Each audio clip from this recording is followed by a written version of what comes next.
Hi, hello, good morning. I am doing my third video with regards to my plan to read the After collection by Todd within 40 days. Now, it's official. I have finally got to page 100 in this book. Now, if you had listened to my video yesterday, one of the rules that a lot of authors have to try and get by if they're likely to be successful is to capture their readers by that page. So ironically, chapter 100 actually starts at page 24. I'm still actually struggling to read this book, to be honest, because of the font size and inadequate lighting in my house. So I still haven't found a place where I can literally sit down so I can read the book effectively. So I am still having to read the same pages about 2-3 times in order to achieve and understand what's actually going on in the story. Now, a bit of a spoiler alert, if you've actually seen the movie and not read the book, I would probably say that you're going to be a little bit disappointed. In the movie, there's more of a facade of innocence between the characters, which isn't in the book. In the book, it's a lot more detailed, it's a lot more graphic, it's a lot more, I want to say college, but it's more like high school, in my opinion. The characters in this book, they still act like they're in high school, not like they are young adults who are looking at studying and finding out more about themselves in order to hopefully one day integrate within society. There's quite a few cliches in the book, and I think now that I am pushing to the age of 40, reading this book, I can understand it a lot more as opposed to somebody who's maybe a little bit younger. I think at the moment, the only difference between obviously the movie and the book is that in the movie, the characters are portrayed to be a little bit more innocent, a little bit more naive, so to speak, about the ways of the world and about the ways that relationships between men and women and men and women and and parents and children should be or could potentially be. I think as well in the book, coming from a parent's perspective and a female perspective and an adult's perspective, that it's described as being the Pride and Prejudice of today. So they're describing Harden as being Darcy and Teresa as being like Elizabeth Bennet.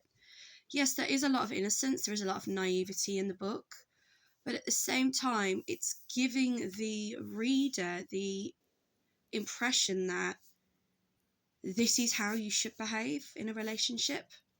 I wouldn't say that it describes how a relationship between a man and a woman would have been in the era that Jane Auste had wrote Pride and Prejudice, because there would have been so many rules of etiquette that you would have had to have complied by. Men and women usually wouldn't have been permitted to socialise with one another alone. It would be, oh, you want to meet my daughter, you come to my house, you meet my family first. Whereas this is in like a college setting. And the other thing that it actually shows is that the way Harden is towards Teresa, it shows her innocence, it shows her naivety, it shows her inexperience as to how to be with a male role model or in a intimate relationship with someone of the opposite sex. It always reminds me of the saying, treat them mean to keep them keen. And that is how it is with them at the moment. I mean, I've read up to page 100, and again, the spoiler alert is that they've already been intimate with one another on more than one occasion. Whereas in the movie, the first intimate scene is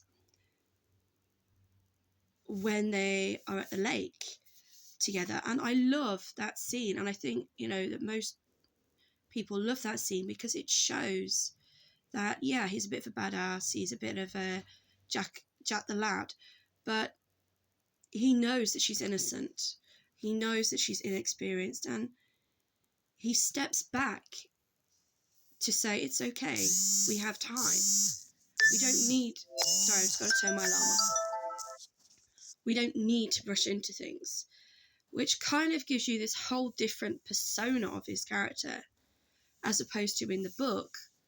That isn't necessarily the case within the first 100 pages. And again, it also shows that, he's one of these guys that puts on a front when he's with his mates, and it's like, all right, yeah, oh, how many girls did you sleep with last night, sort of attitude. But then when he's with Teresa, that attitude, that facade, it tends to melt away, and it shows that although he's sexually active, he's not sexually experienced. He's not experienced when it comes to having a relationship, which he clearly states, I do not date. There's a difference between having sex with somebody and dating them. There's a difference between dating somebody and having a relationship, just like there's a difference between a relationship and a marriage.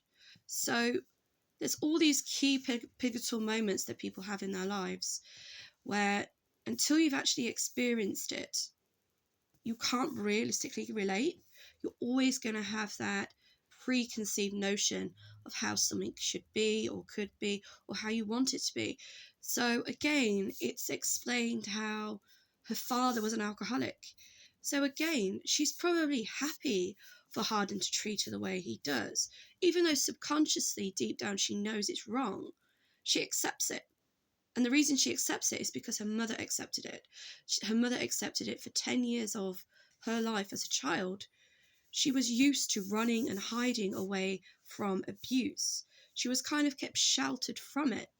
So that being able to differentiate between somebody being cruel to be kind or coming across as being cruel but in a joking way, or being controlling or in somewhat aggressive, like saying, get in my car now. Are they saying that because they're being controlling, or is that just they come across as being a bit abrupt? So again, the whole treat them mean to keep them keen seems to be very apparent at this moment in time. I'm going to have to go because my little one's awake, so... Well done. So I'll keep you posted.